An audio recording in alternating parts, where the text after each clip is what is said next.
Pertama, bahwa pengusulan Tommy Juwandono sebagai Deputi Gubernur BI itu adalah pilihan dari Gubernur BI sendiri. Nah, sehingga kalau dikatakan ada intervensi misalnya dari Presiden, pengusulan itu kemudian dari Gubernur BI.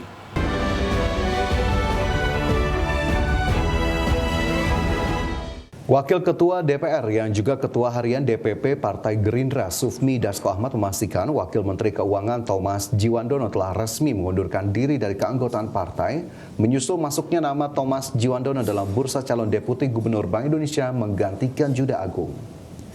Dasko juga memastikan usulan nama Thomas Djiwandono dan dua nama kandidat lainnya dalam calon bursa Deputi Gubernur Bank Indonesia berasal dari internal Bank Indonesia dan bukan inisiatif Presiden Prabowo.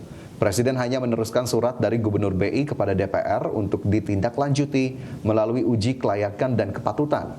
Dasko menegaskan posisi Deputi Gubernur BI bersifat independen dan setiap keputusan penting diambil secara bersama-sama dengan Dewan Gubernur lainnya. Yang pertama, bahwa pengusulan Tommy Juwandono sebagai Deputi Gubernur BI itu adalah pilihan dari Gubernur BI sendiri. Nah, sehingga kalau dikatakan ada intervensi misalnya dari Presiden, pengusulan itu kemudian dari Gubernur BI. Dan kemudian tentunya masyarakat perlu tahu bahwa pengambilan keputusan di BI itu adalah kolektif kolegial. Jadi ya bagaimana kemudian seorang deputi misalnya bisa mengambil keputusan-keputusan penting tanpa disetujui. Ya, kita beralih ke informasi lainnya, pemirsa. Kementerian Usaha Mikro Kecil Menengah mencatatkan capaian penyaluran kredit usaha rakyat sepanjang tahun 2025 mencapai 270 triliun rupiah. Menteri UMKM Maman Abdurrahman mengungkapkan capaian kinerja KUR 2025 sebesar 270 triliun rupiah, mencapai 96% dari target pemerintah sebesar 280 triliun telah dinikmati sebanyak 4,58 juta debitur, dengan penambahan debitur baru sebesar 2,7 juta debitur. Sementara debitur graduasi atau debitur naik kelas mencapai 1,5 juta debitur dengan potensi peningkatan lapangan kerja mencapai 11 juta tenaga kerja. Dari sisi penyaluran KUR produksi, Maman mencatat adanya peningkatan penyaluran KUR produksi mencapai 163,9 triliun rupiah atau melewati target 60% dari total penyaluran KUR. Selain itu, Menteri UMKM menambahkan selama 2025 pihaknya juga sudah menerbitkan 3 juta lebih nomor induk berusaha, 2,8 juta sertifikat halal, dan 1 juta lebih penerbitan SNI Bina UMK. Realisasi penyaluran KUR dari total target 280 triliun tahun 2025, tahun ini kita berhasil merealisasikan sebanyak 270 triliun. Nah, kalau di sini angkanya ini seharusnya 96%, karena target kita yang ditugaskan kepada kami ada 280 triliun, kami memang ya belum bisa mencapai sampai 280 triliun, yaitu setahun kemarin 270 triliun. Pemirsa, merek mobil mewah asal Inggris yang diwariskan selama puluhan tahun bernama Jaguar kini mengambil langkah strategis besar dengan menghentikan penggunaan mesin bensin internal dan mengalihkan fokus sepenuhnya ke kendaraan listrik. Tujuan utamanya adalah untuk mengejar posisi di segmen ultra premium dan bersaing dengan Bentley di masa depan. Jaguar kini mengambil langkah strategis besar dengan menghentikan penggunaan mesin bensin internal dan mengalihkan fokus penuhnya ke kendaraan listrik. Jaguar telah mengonfirmasi perubahan besar dalam strategi merek mereka.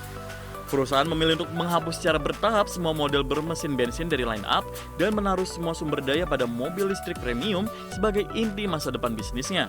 Rebranding ini merupakan bagian dari upaya untuk meninggalkan bayang-bayang pesaing tradisional seperti BMW dan mengadopsi citra baru yang lebih premium dan modern. Langkah ekstrim Jaguar ini tidak tanpa tantangan. Sejumlah dealer dilaporkan merasa was-was tentang strategi masa depan karena ketidakjelasan tentang model baru yang akan datang dan waktu peluncuran yang tepat. Bahkan beberapa sumber anonim di jaringan penjualan menyatakan ada alasan bisnis kuat untuk memasarkan Jaguar di masa depan sampai strategi IF mereka benar-benar terlihat jelas. Menariknya, dalam strategi baru Jaguar juga disebut kemungkinan tidak menjual unit IF secara tradisional, melainkan melalui model sewa untuk menjaga nilai jual kembali tetap tinggi dan memposisikan produk mereka secara eksklusif. Upaya ini dipandang sebagai cara untuk mengontrol pasar mobil bekas dan menyesuaikan dengan target segmen yang lebih sempit. Namun, tetap berpotensi membawa risiko tersendiri bagi volume penjualan. Strategi pergeseran ke EV ini juga dipengaruhi oleh ambisi Jaguar untuk bersaing langsung dengan merek ultra premium seperti Bentley yang dikenal sebagai ikon mobil mewah. Melalui fokus pada jumlah produksi yang lebih terbatas, diperkirakan sekitar 10.000 unit per tahun, Jaguar berharap dapat memperkuat citra eksklusif dan menarik konsumen di segmen atas pada era kendaraan listrik. Berbagai sumber, IDX Channel.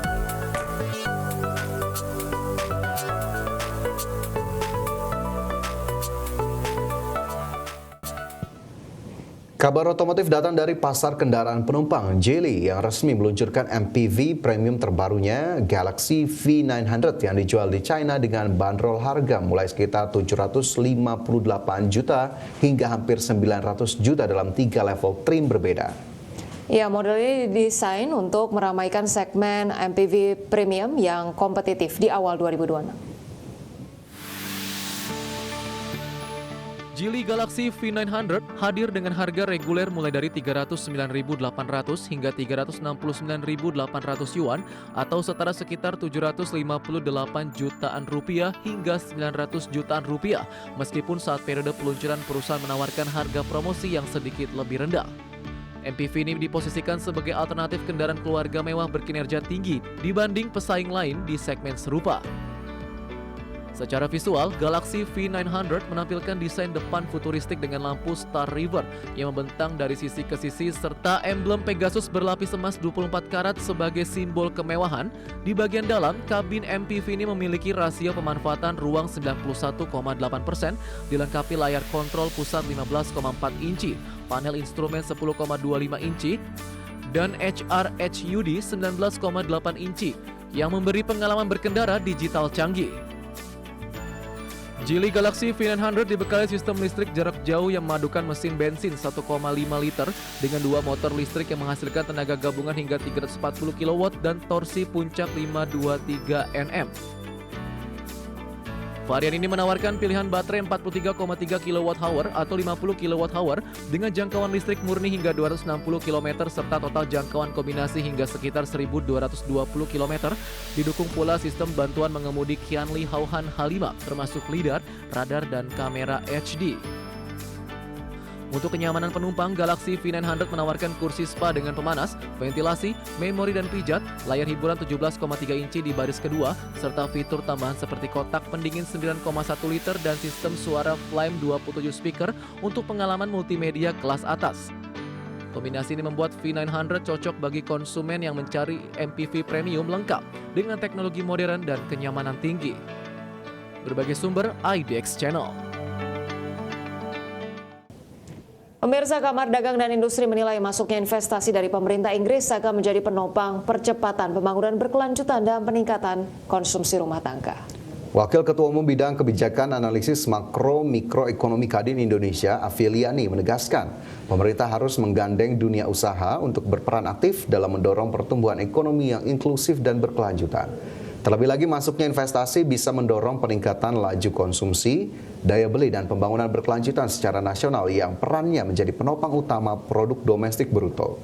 Untuk itu, Kadin menilai investasi dan konsumsi rumah tangga harus menjadi perhatian serius pemerintah di tahun ini, di mana investasi harus dipacu secara agresif agar investasi menjadi kunci pemicu pertumbuhan ekonomi secara nasional.